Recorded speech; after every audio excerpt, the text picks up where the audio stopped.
This sausage, beans, and greens pasta is a perfect example of the kind of food that you'll find throughout the Thyroid 30 cookbook. This recipe really shows us how comfort food doesn't have to be just starchy carbs, covered in melted cheese, and lacking in nutrients. This is how I think of comfort food now, after my hypothyroidism and Hashimoto's changed the way that I eat.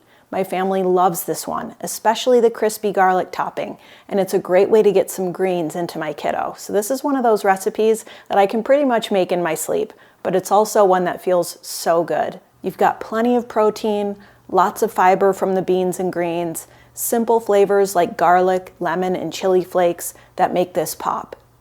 I'm using some gluten-free brown rice pasta from Jovial here because it's what works best for me and my family. But if you don't do grains, you can also use something like your favorite lentil pasta or even cassava pasta. And you can also skip the pasta altogether because we all have unique dietary needs and there is no one size fits all. So I really tried to offer flexible options and lots of notes and modifications in the book so that you can make these recipes work for you. I start this recipe by gently toasting garlic coins in olive oil. This builds so much flavor right from the beginning, and those crispy garlic chips at the end are always the first thing to disappear. We'll add some chili flakes to the skillet next to further infuse that oil with more flavor and just a touch of heat. From there, we layer in beans,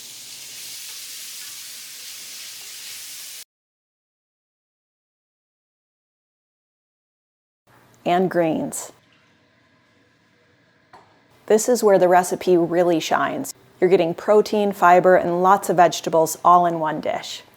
So once we've got our sausage nice and browned, our beans seasoned and heated, and the kale wilted down in some chicken broth, we'll return everything to the skillet. A little lemon zest and juice at the end brightens everything up and balances the richness beautifully here. And then taste and adjust the seasoning. If you are adding pasta, it should be fairly salty to balance that out. Once our pasta is al dente, we can drain that, add it to the skillet. And then we'll finish this with just a drizzle of olive oil. Sprinkle on those toasted garlic coins and enjoy. Meals like this are the backbone of the Thyroid 30 cookbook. Familiar flavors, simple techniques, and food that helps you feel nourished, satisfied, and well-fed. As always, I am cheering you on. I'm wishing you happy cooking, happy thriving, and the best of health. See you next time.